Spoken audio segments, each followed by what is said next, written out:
trouve pas. Mais il se lamente par le fait que l'église n'a pas l'amour. Comme si l'amour, c'est lui donner lui. Et non pas d'autres personnes. L'amour, c'est lui. Il pense qu'il n'y a plus de bien à recevoir qu'à donner. Lorsque la parole de Dieu dit qu'il n'y a plus de bonheur à donner, à recevoir. Ce sont de tout petits éléments que tout homme doit retenir pour que la suite soit favorable. Parce que la mauvaise compréhension des choses amène très loin. Alors nous sommes là et nous sommes au deuxième élément, deuxième rudiment, c'est la foi en Dieu.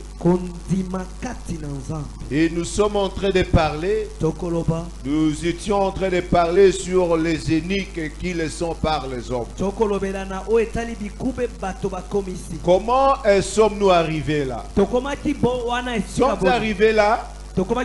C'est parce que nous étions en train de parler de la foi, la source de la foi. On dit la foi vient de ce qu'on entend, et ce qu'on entend vient de la parole de Christ.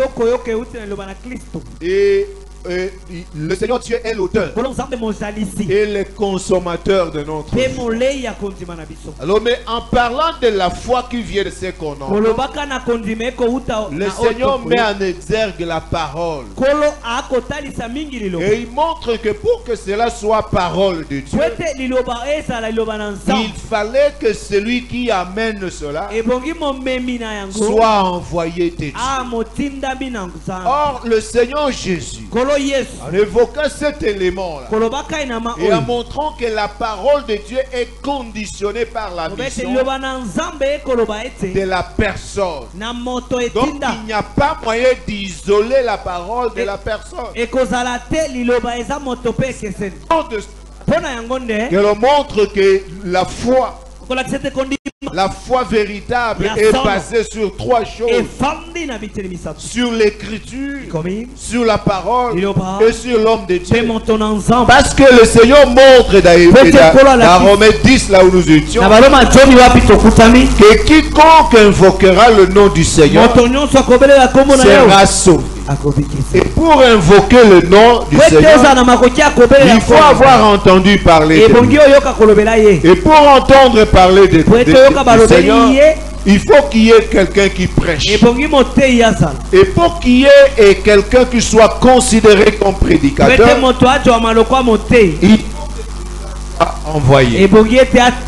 Alors c'est là où nous étions. Or, lorsque nous rencontrons des prédicateurs, le Seigneur nous a avertis en disant qu'il faut faire attention, parce qu'il y a trois types de serviteurs. Et c'est de là que découlent aussi trois types de doctrines.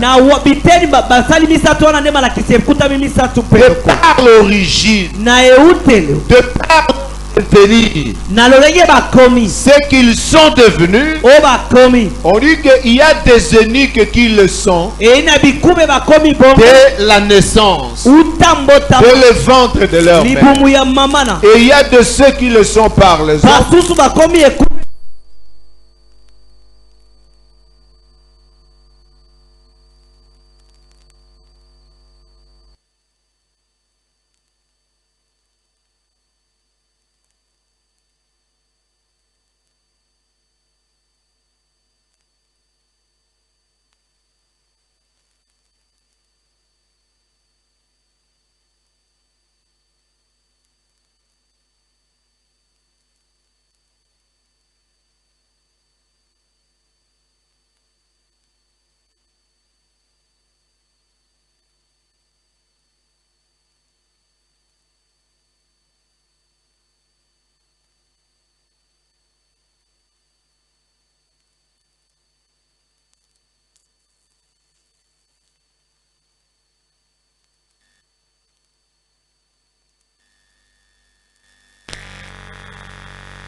Alors le Seigneur nous montre qu'il y a des eunuques qui le sont par les hommes.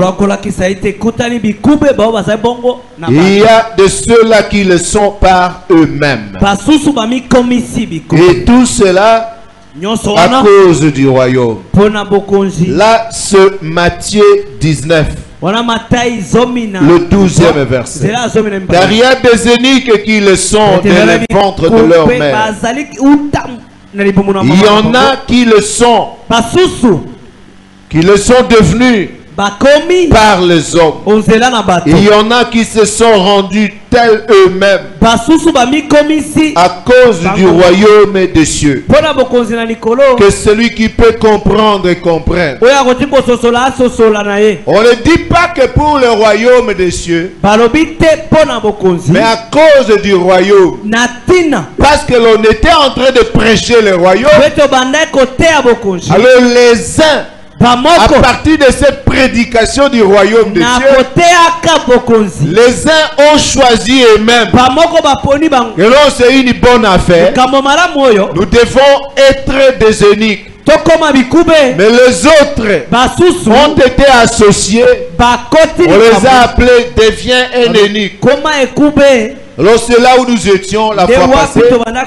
Nous avons parlé des eunuques qui le sont dès la naissance. Mais ce sont là le vrai serviteur de Dieu, ceux que Dieu a connus d'avance. Mais les eunuques qui le sont devenus par les hommes, ce sont ceux-là, les eunuques du dernier jour. Là où l'écriture dit qu'il arrivera un temps où les hommes ne supporteront pas la saine doctrine. Alors ils auront la démangeaison d'entendre les choses agréables. Alors ils détourneront l'oreille de la vérité et se pencheront vers les femmes. On dit que ces gens-là se donneront une foule de docteurs selon leur propre désir. Ce sont les hommes qui se donnent une foule de prédicateurs, d'enseignants pour enseigner leurs désirs.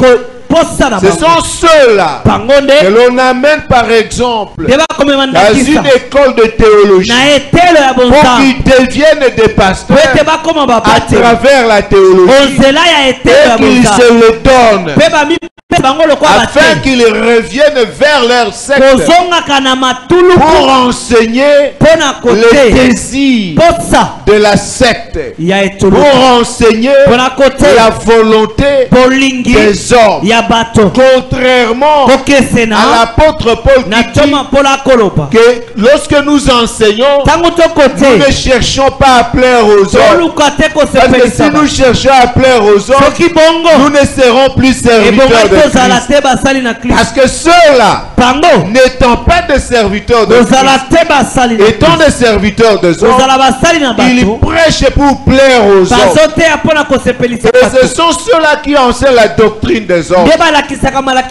Alors l'écriture montre bien que ces gens-là sont des eunuques qui le sont par les hommes. Donc les hommes ont fait d'eux des ministres de la parole. Et on dit qu'ils se le donnent par foule. Et c'est cette doctrine ici, c'est cette façon de devenir unique qui a fait qu'il y ait beaucoup de pasteurs, d'apôtres. Ce n'est pas dire que Dieu a appelé ces gens-là. Dieu ne les a pas appelés. De toute la vie, depuis que Dieu a commencé à marcher avec les humains, il n'y a jamais une seule période là où les serviteurs étaient tellement en foule, nombreux. Mais ici, c'est le contraire de la saine doctrine. Les eunuques qui le sont dès le ventre de leur mère, nous demandons cela devant Dieu. On dit que la moisson est grande, mais peu d'ouvriers. Demandez au maître de la moisson d'envoyer les ouvriers dans son champ. Par contre, lorsqu'il s'agit des eunuques qui le sont par les hommes, ceux-là, nous n'avons pas le temps de les demander.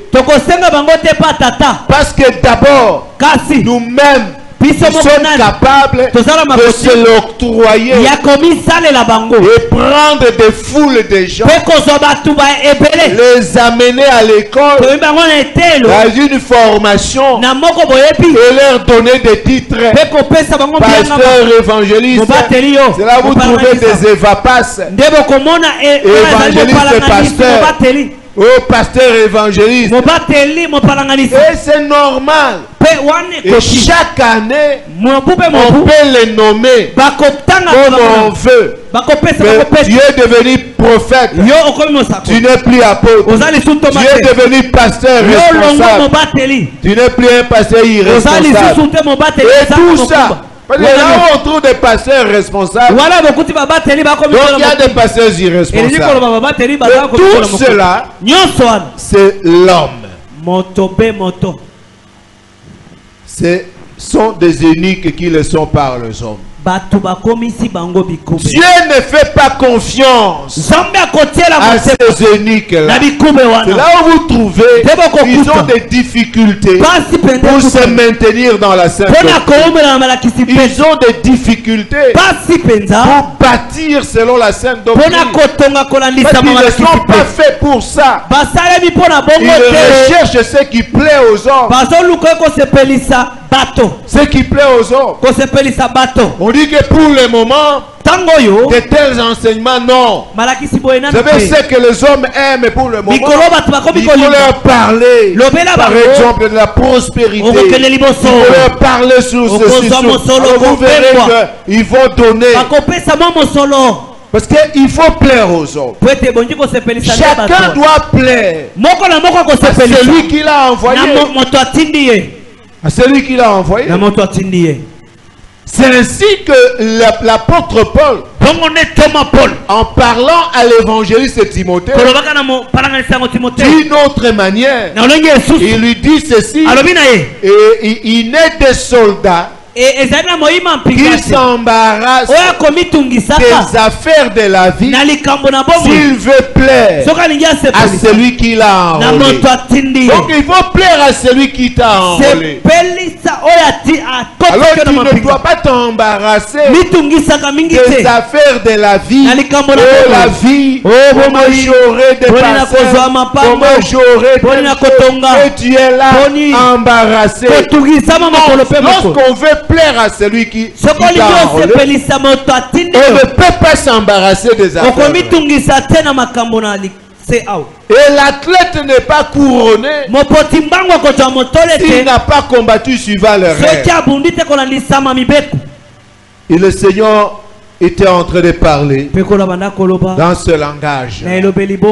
Alors, les eunuques qui le sont par eux-mêmes. Il y a de ceux qui sont devenus des eunuques par les hommes. Mais parlons des eunuques qui le sont par eux-mêmes. Troisième sorte d'eunuques.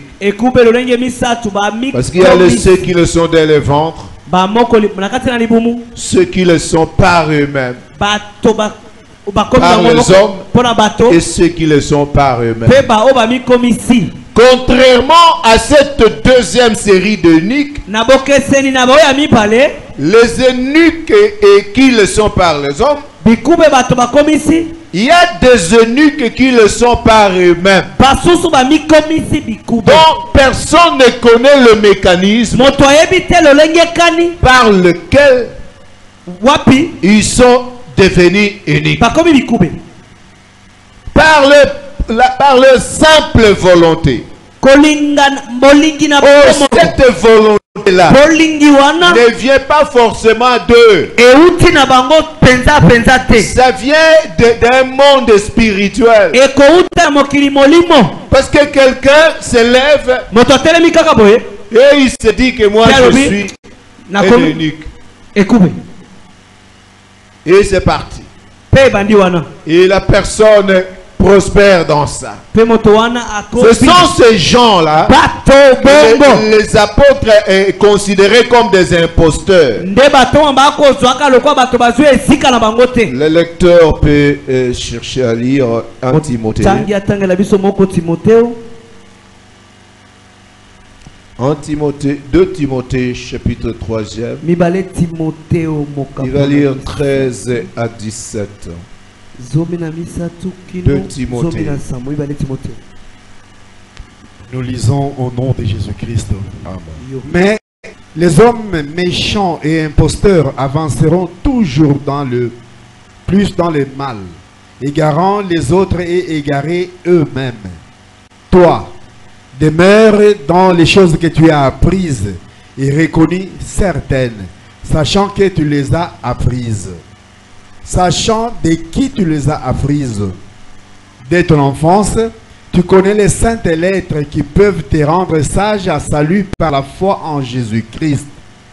Toute écriture est inspirée de Dieu et utile pour enseigner, pour convaincre, pour corriger, pour instruire dans la justice, afin que l'homme de Dieu soit accompli et propre à toute bonne œuvre.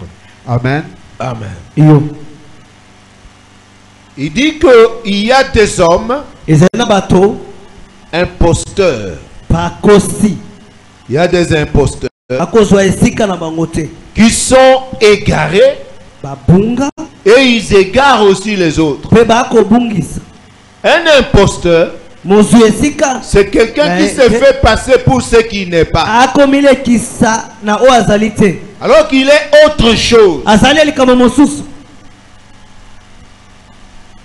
Quelqu'un qui vient là et qui peut se faire passer pour le frère Alex, mais il sait qu'il n'est pas, et il va maintenant bénéficier des avantages qui doivent revenir à celui-là, qui le remplace d'une manière astudieuse. Alors il bénéficie de ces avantages parce que c'est un imposteur. Il se fait passer pour le président de la République. Il se fait passer pour tel. Ces choses-là sont toujours dirigées par les esprits. C'est par les démons. Nous verrons des écritures. Il est difficile qu'un homme puisse se lever comme ça et se faire passer pour et avoir des atouts comme ceux-là que les apôtres considéraient comme des imposteurs, et qui pourtant faisaient des miracles et des prodiges. Par la simple volonté de l'homme, on ne peut pas avoir de miracles et de prodiges. Donc derrière cette pensée, parce que la différence entre les eunuques qui le sont par les hommes et ceux qui le sont par eux-mêmes, c'est parce que ceux-ci, on les a initiés par les hommes. Mais les autres, non. On a vu seulement quelque chose se lever au-dedans. Et c'est bien parti. Et ils se sont fait passer pour des eunuques. Alors on dit que ces hommes-là sont des eunuques qui le sont par leur propre volonté. Et on dit que ce sont des imposteurs. Ce sont des imposteurs et qui sont là et eux-mêmes sont égarés et ils égarent aussi les autres. Les hommes méchants. Mais on dit qu'ils avanceront toujours dans le mal. Ils vont avancer toujours. Et il écrit à l'évangéliste Timothée que toi demeure dans les choses que tu as apprises et reconnues certaines. Vous savez bien, beaucoup de gens qui se retrouvent dans cette catégorie, ce sont ceux qui ont connu quelque chose de la vérité. Alors, parce qu'on ne peut pas parler de l'égarement sans que quelqu'un ait connu quand même le droit chemin. Mais ils sont égarés et ils égarent aussi les autres. Parce que c'est à ceux-ci que le Seigneur lui-même donne même la puissance de d'égarer pour les permettre de croire au mensonge. Dans cette doctrine, ces hommes imposteurs, ils sont poussés forcément par les démons. Quelqu'un est habité par un esprit. Et c'est cet esprit-là qui le met en rébellion contre la parole de Dieu. Et étant dans cette rébellion, lui-même se proclame unique. C'est là où vous voyez par exemple des gens qui étaient au milieu et qui n'ont jamais été des ministres de Dieu. Et dès qu'ils sortent seulement, ils sont pasteurs, apôtres, alors qu'ils n'avaient jamais dit qu'ils étaient ministres. Tous ceux qui étaient au milieu de nous et que l'on a écarté, là où ils sont allés, ce sont des docteurs, des apôtres, des évangélistes, des prophètes. Parce que Dieu leur envoie aussi une puissance d'égarement pour leur permettre de croire au mensonge. Pour leur permettre de croire au mensonge et d'aller plus loin possible. C'est là que nous sommes dans 2 Corinthiens. Le Seigneur parle de cela. 2 Corinthiens 11, du 13e au 15e verset. Le lecteur peut lire ça. Nous lisons au nom de Jésus-Christ. Ces hommes-là sont des faux apôtres, des ouvriers trompeurs, déguisés en apôtres de Christ. Et cela n'est pas étonnant, puisque Satan lui-même se déguise en ange de lumière. Il n'est donc pas étrange que ces ministres aussi se déguisent en ministres de justice. Leur fin sera selon leurs œuvres. Amen. Amen. Voyez ici, l'apôtre parle de ceux-là qui se font passer pour. D'abord, ils sont ministres de Satan, mais ils se font passer pour ministres de Christ. Pour ministres de Christ. Mais la fin de ces gens-là sera selon les œuvres. Parce qu'ils ne sauront pas se maintenir dans le droit chemin. Ces hommes-là sont des faux apôtres, des ouvriers trompeurs, mais qui se sont déguisés en apôtres de Christ. C'est par déguisement. C'est pas l'imposture qu'ils deviennent apôtres de Christ. Mais leur fin sera selon leurs œuvres. Vous savez, en Israël, on avait l'habitude de poser la question: qui t'a établi? Vous voyez, dans ce passage, l'apôtre Paul reproche la légèreté de l'église de Corinthe.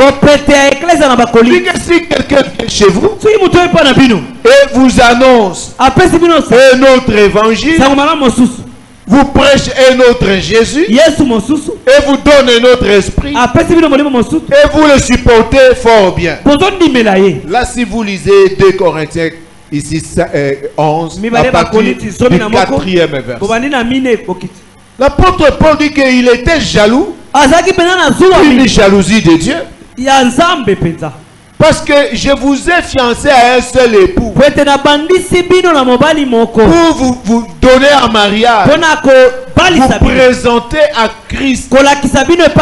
Mais qu'est-ce qui se passe au milieu de vous? Si quelqu'un vient vous prêcher un autre Jésus, que celui que nous vous avons prêché, ou si vous recevez un autre Jésus, que celui que vous avez reçu, ou un autre évangile, que celui que vous avez embrassé, vous le supportez fort. Alors que ces hommes sont des faux apôtres, des ouvriers trompeurs, déguisés en apôtres.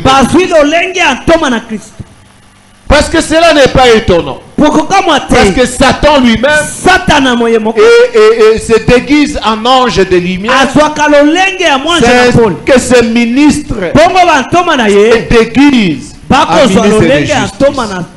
Ces gens-là sont devenus uniques par eux-mêmes, par les démons. C'est là où naît la doctrine des démons. Et c'est cette doctrine des démons qui est plus dangereuse. Il est vrai que la doctrine des hommes a des diversités. Même la doctrine des démons, tout le monde ne croit pas de la même façon. Ça dépend des démons qui utilisent tel secte et tout.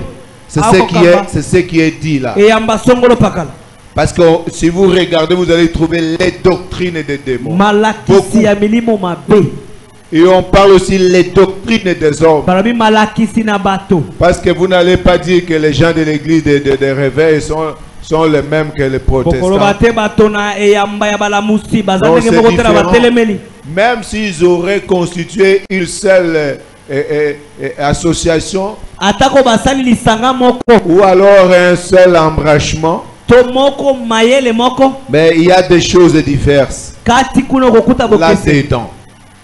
Alors l'écriture montre clairement ici que ces hommes sont des serviteurs de Satan, mais par déguisement ils se sont fait passer eux-mêmes pour ministre de Christ, pour ministre de Jésus, par déguisement. Et quand ils sont arrivés à Corinthe, tellement ils avaient une notion de la doctrine de Christ par imitation, parce qu'ils se sont fait passer pour des apôtres. Alors il fallait apporter certaines choses semblables à la doctrine de Christ. Oh, le Jésus qu'ils enseignaient, c'est un autre Jésus. L'esprit que les gens recevaient par leur enseignement, c'est un autre esprit en lieu et place de la Sainte Doctrine. L'évangile qu'ils étaient en train de donner, c'est un autre évangile. C'est ce que l'écriture montre.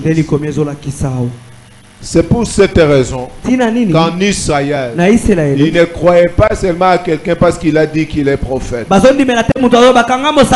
Non. D'abord, poser la question, qui t'a établi? Et on posait encore la question de qui est-il fils? Qui est leur père? Et c'est question de la généalogie. Il posait cette question. Si vous voyez dans 1 Samuel 10, le 12e verset, on peut lire cela. 1 Samuel 10, le 12e verset. Vous voyez que même les gens qui étaient là, et même quand ils ont vu Saoul prophétiser, ils n'ont pas cru directement. Le lecteur. 1 Samuel 10, le 12e verset, nous lisons au nom de Jésus-Christ. Quelqu'un de Gibéa répondit, et qui est leur père? De là le proverbe, Saül est-il aussi parmi les prophètes? Amen. Amen. Lorsque ils ont vu Saül prophétiser, et ils ont vu des prophètes, descendaient du haut lieu avec des tambourins en train de chanter. Ils étaient en train de chanter et Saoul aussi. Et les autres disaient, Saoul aussi est parmi les prophètes. Il est parmi les prophètes. Mais quelqu'un de Gibéa a dit, l'affaire qui est ici, il faut d'abord que nous puissions savoir qui est le père de ces prophètes. D'où ils sont venus. Parce qu'on dit tel père, tel fils. Qui est le père? Il est impossible que d'une secte, une secte qui a commencé secte, et que nous puissions voir sévir un ministre de la parole. Non, on peut même croire qu'un ministre puisse sévir du vide, des sans secte, et qu'il puisse servir seulement, et qu'il commence à comprendre certaines choses de la parole, mais pas de la secte. Une chose qui a commencé, une secte qui grandit, et de là on va trouver des ministres, alors qu'il est écrit les cheveux blancs sont une couronne de gloire, et c'est sous le sentier de la justice seulement qu'on peut le trouver. C'est impossible que sur un autre chemin, sur une fausse doctrine, que l'on trouve les cheveux blancs. C'est impossible. Tu te leveras devant les cheveux blancs et tu honoreras la personne du Créateur. Ceux qui sont des cheveux blancs, ce sont des hommes de Dieu qui ont fait longtemps dans le conseil secret de Dieu depuis l'éternité. Ils ne sont pas des jeunes. Ils ne sont pas des jeunes. C'est pourquoi le roi David disait qu'il est plus sage, plus que ceux de son âge, plus que ses aînés, parce qu'il médite la parole. Parce que le Seigneur Dieu lui-même, si vous l'observez, il a le cheveu blanc. On l'appelle l'ancien de jour. On dit que ses cheveux sont blancs comme la laine. Et ceux qui l'entourent ne sont pas des jeunes, ce sont les vieillards. On parle de 24 vieillards. Ce sont des vieillards, on n'a pas vu un jeune à côté. C'est là que se pose le problème. Lorsqu'on sert Dieu, on doit mettre la jeunesse de côté. On ne peut pas servir Dieu là-bas et se comporter là comme un jeune. Il doit avoir beaucoup plus d'intelligence, de sagesse, de maîtrise de soi, au-delà de ceux de ton âge. Là vous voyez même des frères, il a 18 ans, il a 20 ans, il peut conduire une assemblée et tout le monde lui obéit, parce que la sagesse qu'il voit en lui, ce n'est pas la sagesse de l'enfant, mais c'est la sagesse d'un vieillard, et il est loin de toute espèce de choses, le mouvement des jeunes, il agit comme un adulte, parce qu'il a été depuis avant. Il n'est pas né de la dernière pluie, mais c'est quelqu'un qui a existé depuis avant. Il attendait seulement le jour où il viendra naître ici sur la terre. Même quand il est petit là-bas, c'est un grand. C'est un grand. C'est pourquoi en Israël, on prend une personne de 8 ans et on l'établit roi. Et il dirige Israël pendant des années. À 8 ans, on établit quelqu'un roi. Et il fait ce qui est droit devant le Seigneur. Et il fait même enterrer dans le sépulcre de ses pères. Et on a adressé des lamentations sur lui. Alors qu'il y a des rois que l'on a établis et qui étaient de grandes personnes âgées. Mais on dit bien qu'ils sont morts sans être regrettés. Et ils n'ont même pas été enterrés dans le sépulcre de leur père. Il y a des gens qui meurent sans être regrettés. Au contraire, on va dire bon, On comprenait déjà depuis avant que c'est ça son chemin. Et les autres vont pousser un ouf de soulagement. Et au moins. Parce que même dans les pays, il y a des gens qui peuvent mourir. Et la nation ne regrette pas. Mais il y a de ceux-là qui meurent même parmi les autorités. Et toute la nation est en pleurs. Vous avez vu comment on a pleuré le président de la Tanzanie? C'est toute la nation qui était là en train de pleurer. Et l'armée, et tout le monde, et tout le monde, et tout le monde. Mais d'autres, lorsqu'on annonce seulement la mort, ce sont des signes de liesse. Les gens vont aller boire et sauter. On dit enfin. Enfin. Vous avez d'autres en Afrique. Vous avez vu par exemple ce qui s'est passé au Mali. Dès que l'on a annoncé qu'on a écarté leur président, tout le monde était un commun accord. Et les gens ont gagné des débits de boissons. Et les autres se sont roulés par terre. Et plusieurs ont dit que les transports en commun étaient gratuits. Tout ça, ça montre que non, il est parti sans être regretté. C'est juste pour expliquer comment d'autres rois d'Israël étaient en train de partir sans être regrettés. Et d'autres, le peuple s'est plongé dans des pleurs. C'est parce que les uns agissaient selon la parole et selon la volonté de Dieu. Et le peuple s'est retrouvé en paix. Et les autres étaient des méchants. Et c'est là qu'on a dit que ce n'est pas l'âge qui procure la sagesse. Mais il fallait... Là, on parle de l'âge et de la chair.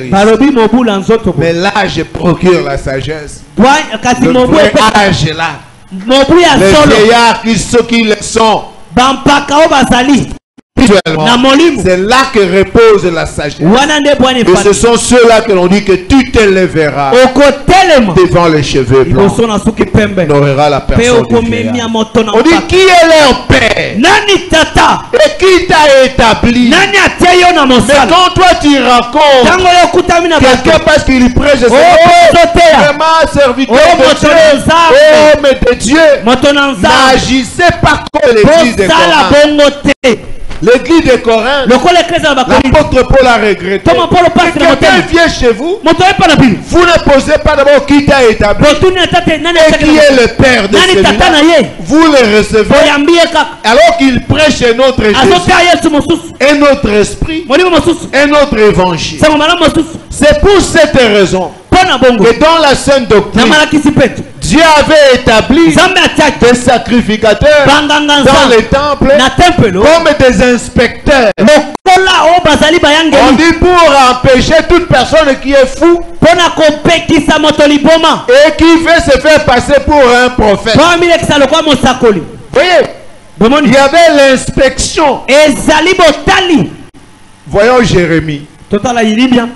Jérémie 29, 26. Alors si vous ne savez pas qu'il y avait des inspecteurs, il faut bien le savoir que le Seigneur n'a pas laissé les sacerdoces comme ça libres.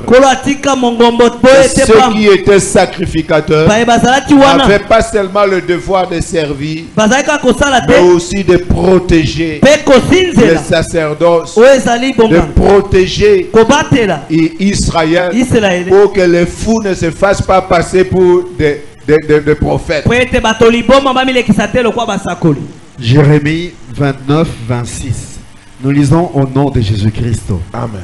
L'Éternel t'a établi sacrificateur à la place des Jéhodiada, les sacrificateurs, afin qu'il y ait dans la maison de l'Éternel des inspecteurs pour surveiller tout homme qui est fou et se donne pour prophète, et afin que tu les mettes en prison et dans les fers, Amen. Amen. Vous voyez, pour surveiller, si Dieu t'a établi, parce que le Seigneur avait enlevé Jéhoiada, qui était il a enlevé et il est allé placer une autre personne parce que celui-là avait utilisé de légèreté. Alors le Seigneur l'a enlevé et il a remplacé. Alors comme il a remplacé, alors, pour que le but, c'est pour qu'il y ait dans la maison de l'Éternel des inspecteurs.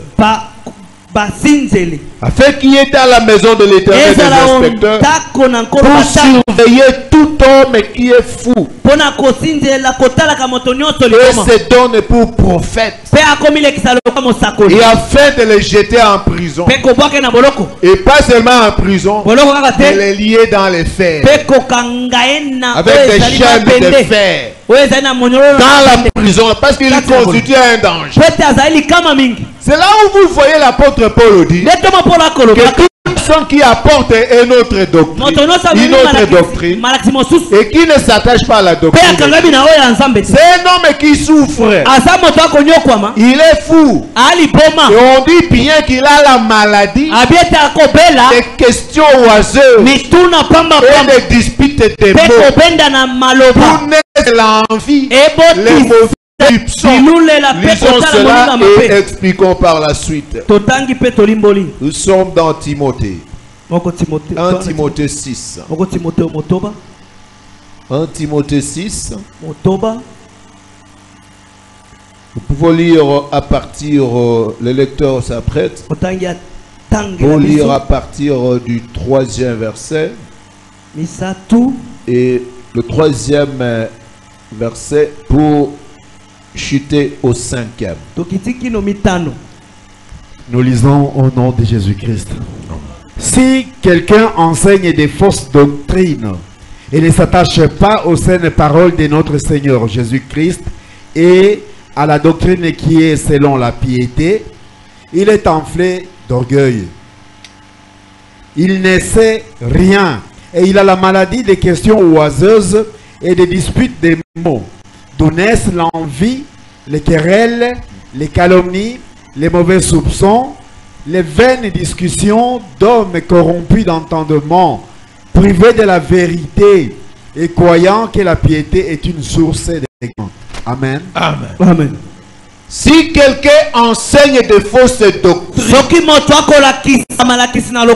ne s'attache pas aux saines paroles du Seigneur, donc il n'apporte pas la saine doctrine, cette personne-là est souffrante. Elle a la maladie des questions oiseuses et des disputes des mots. C'est là où vous trouvez des gens comme ça, et étant fou, il se fait passer pour prophète. Alors si dans l'église de Dieu il n'y a pas des inspecteurs pour surveiller des gens comme ça et les mettre en prison et dans le fer, alors ces gens vont troubler l'église.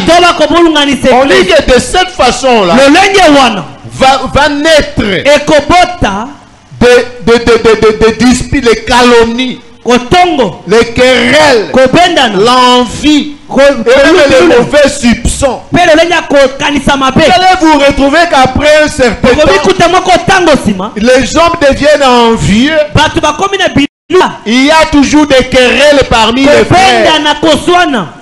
Et pas seulement ça, des mauvais soupçons. Oh, nous ne voyons pas clair. Nous ne voyons pas clair. Non. Cela, c'est une maladie.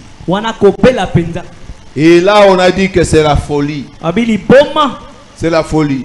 Là, vous voyez par exemple, il y a des vierges folles et des vierges sages. Parce que même parmi ces prédicateurs, il y a aussi des fous fait passer eux-mêmes pour prophètes. Ils se donnent pour prophètes. Ils se donnent pour apôtres. Ce sont les eunuques qui le sont par eux-mêmes. Mais la cause c'est quoi? Ce sont les démons. La cause c'est la maladie. Ils sont malades.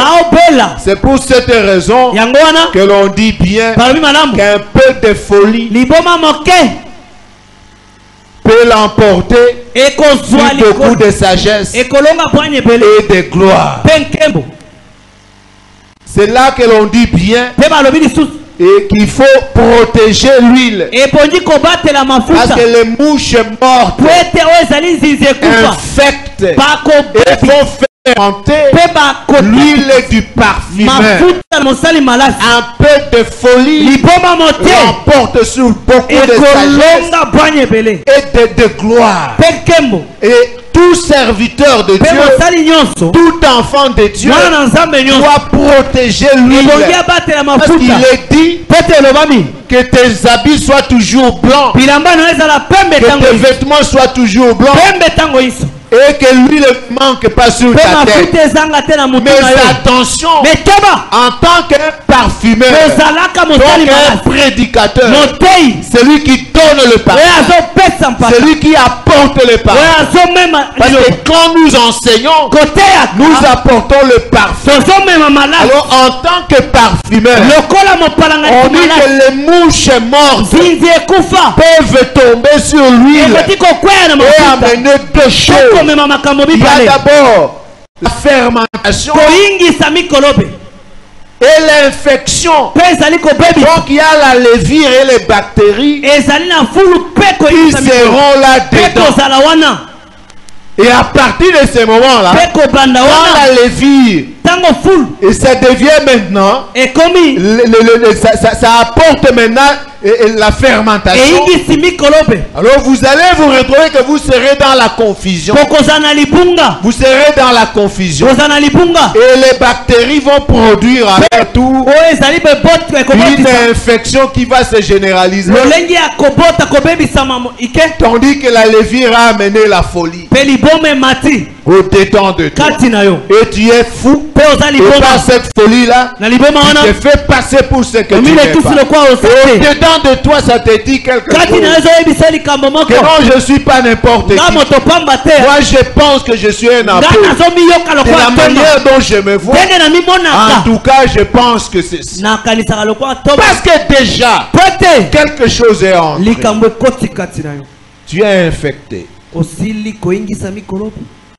Alors il faut qu'il y ait des inspecteurs dans l'église pour veiller tout homme fou qui veut te faire passer pour ceci. Alors on se saisit de lui en prison et dans le fer. C'est là où vous apprenez chaque fois qu'il y a c'est ça, telle personne est mise hors d'état de nuire. Mais il est en prison. Et il faut ajouter aussi qu'il soit dans les fers. Lui priver de tout moyen d'agir au milieu des enfants de Dieu. Parce que si vous le laissez même dans la prison, s'il a de liberté, il n'y a pas de sursis. Lui il doit consommer oh, lui il sera là. Et la prison ferme. Il va rester au-dedans dans les fers. Parce que c'est un fou. Il a déjà la fermentation. C'est par la folie que quelqu'un vraiment peut se faire passer pour un prophète. Parce que là, c'est que la sagesse n'existe plus. La crainte de Dieu n'existe plus. Une très grande chose comme ça, que quelqu'un puisse se réveiller un certain matin, tout en sachant que ce n'est pas ça. Mais la folie lui dit, en tout cas, tu es un apôtre. Tu es un apôtre. Il y a la levure. Et il y a la fermentation. Il y a la levure qui produit la fermentation. Et il y a des microbes qui répandent l'infection au-dedans de cette personne-là. Alors c'est pour cette raison que l'apôtre Paul disait que nous sommes établis pour la défense de l'évangile. Même au temps de Moïse, on a établi à Aaron et tout autre fils d'Amram pour rester là et protéger le sacerdoce pour qu'un étranger ne vienne y pénétrer. Nombre 3, 38. Nombre 3, 38.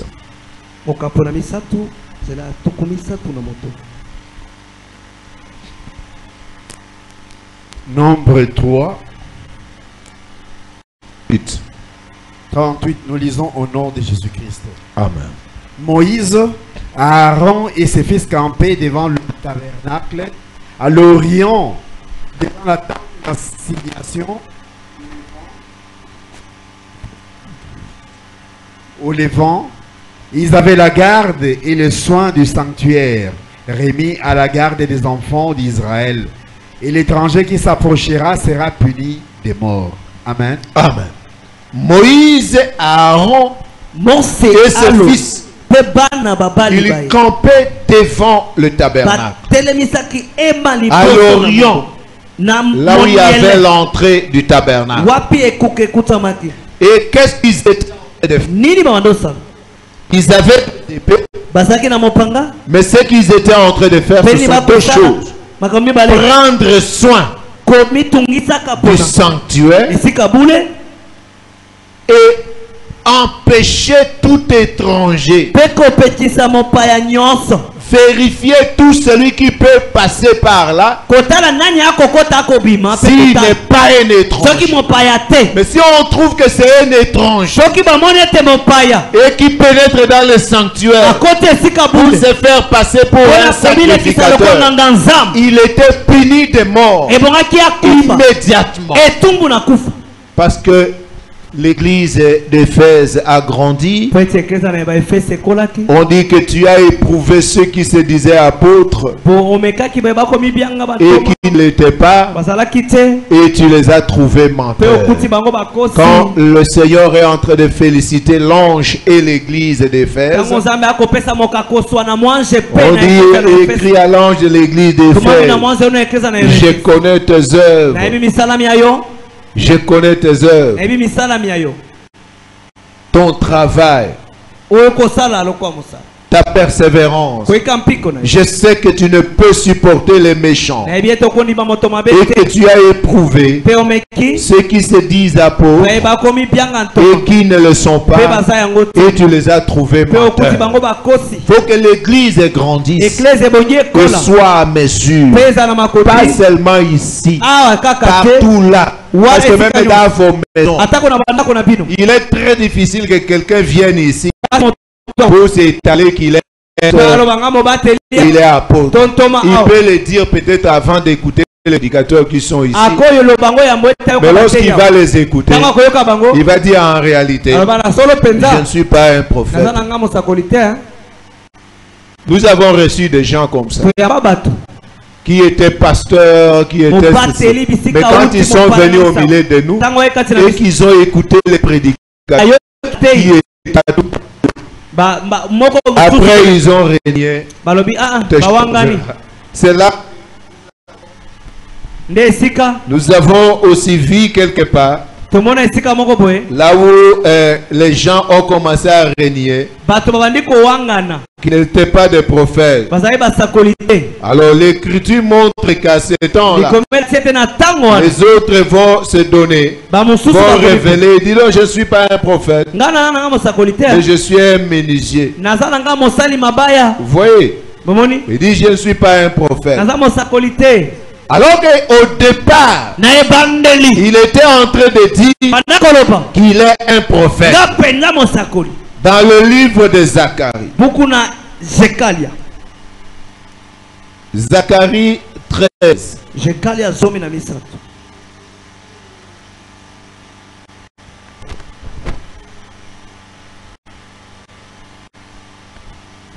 À partir du 4e jusqu'au 5e verset. Nous lisons au nom de Jésus-Christ. En ces jours-là, les prophètes rougiront de leur vision quand ils prophétiseront. Et ils ne revêtiront plus un manteau de poil pour mentir. Chacun d'eux dira, je ne suis pas prophète, je suis laboureur, car on m'a acheté dès ma jeunesse. Amen. Amen.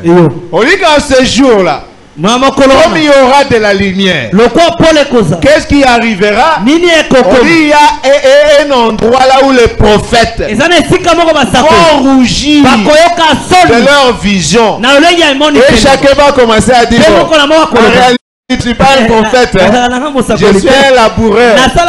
Moi, on m'a acheté dès ma jeunesse. Les gens vont renier le ministère. C'est ce qui arrive tour à tour dans les églises de la Sainte Doctrine. Quelqu'un peut venir là, il est apôtre, il est ceci. Mais comme il y a de la lumière, comme il y a la vérité de l'évangile, à la fin de compte, il dit qu'il n'était pas, qu'il n'est pas ce qu'il était dans la suite. Alors, on défend le sacerdoce face à ces gens-là qui se font passer eux-mêmes pour des eunuques, ceux qui ne le sont pas eux-mêmes. En réalité, ils ne le sont pas par eux-mêmes, mais ils le sont par ce qui est au-dedans d'eux. Parce que ce sont des fous. Comme ils ont la folie, ils se font passer pour, ils se donnent eux-mêmes pour prophètes. Ils ont la maladie des questions oiseuses et des disputes de mots. Et ce sont des malades. C'est là où vous voyez l'orgueil. On dit ce sont des orgueilleux. Et par leur manière d'agir, par leur service, il y a la naissance de l'envie, des querelles, des mauvais soupçons, des calomnies. Parce que ce n'est pas un ministère qui vient de Dieu. Parce que ce qu'ils exercent, et c'est le ministère des démons. C'est à cause de ces trois sortes de que nous voyons les trois sortes de doctrines. Premièrement, la sainte doctrine. Secondement, la doctrine des hommes. Et troisièmement, la doctrine des démons. Donc, c'est la naissance de ces éléments-là. Pour dire que la foi en Dieu, pour la voir, il faut nécessairement écouter la vraie parole de Dieu. Or, la vraie parole de Dieu ne sait pas n'importe quelle bouche. C'est à la bouche de l'Éternel. Parce qu'on dit que les sacrificateurs, il faut considérer les sacrificateurs, parce que c'est dans sa bouche l'on interroge la loi. Pourquoi on doit interroger la loi dans sa bouche? Parce qu'il est un envoyé de l'Éternel. Alors celui que Dieu n'a pas envoyé ne peut pas avoir la sainte doctrine. Et ce sera impossible que la foi qui sera donnée soit une foi authentique. Parce que la foi vient de ce qu'on entend. Et celui qui en est l'auteur et le consommateur, c'est Dieu seul. Alors quand la foi doit naître, doit venir de ce qu'on entend, donc de la parole de Christ. Tout ce qui n'est pas parole de Christ ne peut pas engendrer la foi authentique, ne peut pas engendrer ce qu'on appelle la très sainte foi, ce qu'on appelle la foi de l'évangile, ou alors la foi sincère. Ça ne peut pas Alors dans une secte, là où il n'y a pas la sainte doctrine, c'est inutile que de penser qu'il y a quelqu'un qui croit en Dieu. Non, il croit à un autre Dieu, pas au Dieu véritable. Il ne faut jamais mettre au-dedans de vous. Comme si vous pouvez partager le même Dieu avec quelqu'un qui est dans la doctrine des hommes ou dans la doctrine des hommes. Non, dans la doctrine des hommes, on n'a pas la foi authentique. C'est une autre foi qui est placée exactement sur l'homme. Et nous verrons comment cette doctrine tourne. Quels sont les éléments communs de toutes les doctrines des hommes et quels sont les éléments communs de toutes les doctrines des démons, des choses qui ne manquent pas dans leur doctrine. Et à partir de ces moments-là, tout homme qui n'a pas maîtrisé ces rudiments pour comprendre que la foi, je dois avoir la foi, parce que sans la foi, il est impossible d'être agréable à Dieu et comprendre que pour que quelqu'un puisse avoir la foi, il doit écouter la parole de Christ et la vraie parole. Et pour une vraie parole, il faut qu'il y ait quelqu'un qui prêche. Donc c'est une foi que l'on ne peut pas avoir à la maison, assis là-bas et ne participant pas au culte. Et on s'est dit qu'on a la foi. Non.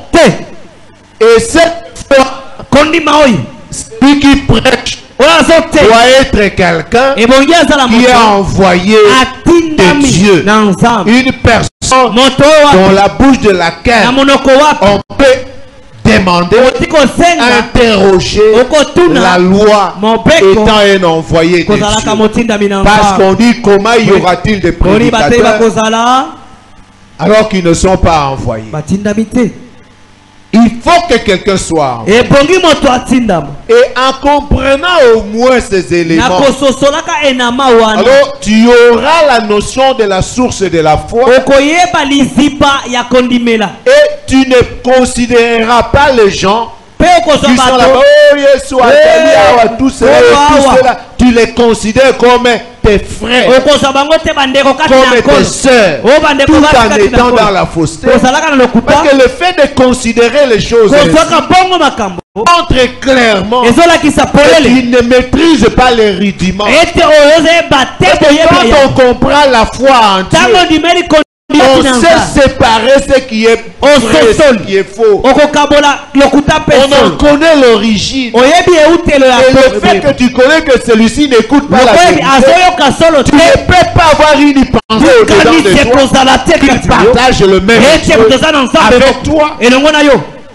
Mais quand tu as une pensée, non frère, vous savez, même ceux-là qui ne connaissent pas vraiment la sainte doctrine, mais parmi eux, il y a quand même des gens qui sont vraiment des enfants de Dieu.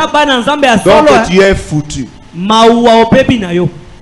Tu as une autre foi. Tu n'as jamais vu les apôtres penser que dans la secte il y a des enfants de Dieu. Tu n'as jamais vu les sacrificateurs considérer que dans les temples de Baal il peut y avoir des vrais sacrificateurs qui viennent de là. Alors en croyant ainsi, donc vous êtes loin. Vous êtes loin. C'est à ce niveau-là qu'on nous dit le plus souvent que nous ne voulons pas croire à d'autres. Et ils nous acceptent. Mais nous ne voulons pas les accepter. Oui. Les ténèbres doivent reconnaître réellement mais pas le contraire. Ils viendront vers vous et vous n'irez pas vers eux. Même s'ils nous invitent pour aller participer dans leur culte, nous n'irons pas. nous n'irons pas. C'est à eux que de venir quand nous les invitons. Oh, mais dire que non, moi tu m'as invité. Je viens toujours. Mais moi, quand je t'invite, toi tu ne viens pas. Oh non, ce n'est pas bon. Et toi aussi tu vas dire, bon, je vais venir. Tu peux aller participer dans la secte. Et quand est-ce qu'on peut y aller? C'est lorsque c'est nous qui apportons la parole. Lorsque c'est nous qui apportons la parole. À ce niveau-là, nous parce que c'est nous. C'est notre Dieu qui va parler là-bas. Et ce n'est pas un Dieu étranger. Un prêtre. Même s'ils vont nous adresser des supplications. Et personne ne peut aller dans une secte et revenir indemne. Il y a beaucoup de choses qui arrivent dans la vie de certains frères. Et ça parce qu'ils sont allés adorer un faux Dieu. Soit allés adorer un faux Dieu. À chaque Dieu son temple. Et à chaque Dieu son endroit, son enseignement, ses serviteurs. C'est pourquoi même les chansons, on dit que nous ne pouvons pas chanter les cantiques de Sion dans une terre étrangère. Quand les frères vont aller maintenant, moi aussi je vais aller participer à Mahajab. Vous voyez ce que nous vous disions depuis avant. Que ces histoires ici, ne faut même pas rester là en train de les regarder. Il n'y a rien aujourd'hui. Aujourd'hui, il y a maintenant. Quand on peut considérer qu'en dehors de la scène, il y a des bonnes choses. C'est le chemin de la séduction. Donc tu commences à être séduit. Et quand un frère fait te dire, oh vous savez, même ces gens-là, même tel que je le vois, il y a quand même des bonnes choses dans la voie de la séduction. Parce que Dieu dit que là où il y a un mélange, c'est le mal. Mais toi, il y a des bonnes choses et des mauvaises choses. Et on peut prendre ce qui est bon. Non. S'il y a un mélange dans l'enseignement, il y a les vrais, les vrais et les faux, les vrais. Non. Dans ce cas-là, le faux, c'est le faux. Si toi tu commences à quand même ici, je vais prendre ça de la bouche de qui? C'est pourquoi l'apôtre Paul dit, depuis ton enfant, tu connais des saintes lettres qui peuvent te rendre sage. Salut. Et il dit bien que tu connais de qui tu as reçu ça. Et lui-même l'apôtre Paul dit, je connais celui en qui j'ai cru. C'est celui, pas ceux. J'ai cru, je connais le Dieu sur qui j'ai appliqué ma foi. Ce n'est pas par ignorance que j'ai donné ma dévotion. C'est par connaissance. Je connais. Et de qui tu reçois instruction.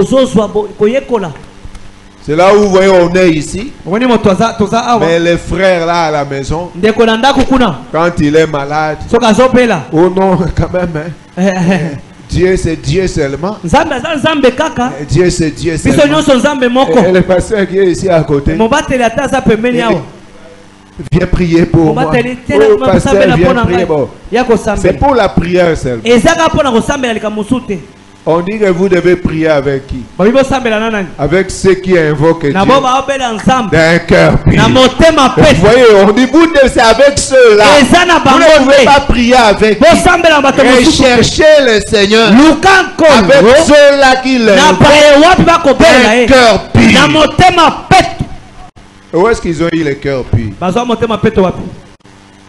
Qu'est-ce qui a purifié ce cœur? Il n'y a pas de parole de Dieu. Mais qui a purifié leur cœur? Il n'y a pas de le sang de Jésus n'agit pas chez eux. Parce que l'Écriture montre clairement que pour que le sang de Jésus soit là dans Tite chapitre 1, que c'est Dieu-là qui a choisi des élus. L'on montre bien que c'est pour qu'ils soient obéissants et qu'ils participent à l'aspersion du sang de Jésus. On ne peut pas participer à l'aspersion du sang de Jésus lorsque Dieu ne t'a pas appelé dès la fondation du monde. Il ne peut jamais y exister. C'est là que l'Écriture montre qu'il y a la différence.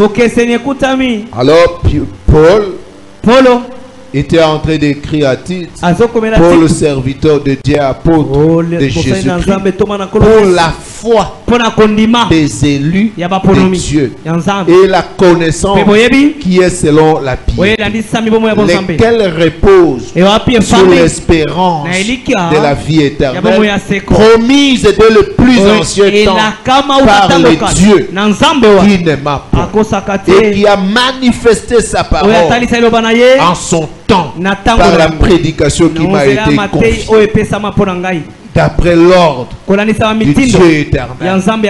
Ce n'est pas d'après l'ordre de qui que ce soit. Alors mes frères, gardons dans l'esprit que la foi véritable ne peut générer que de la saine doctrine. Et il y a trois sortes de doctrines. La seule doctrine qui peut procurer la vie, c'est ce que nous appelons la saine doctrine. Soyez tous bénis au nom de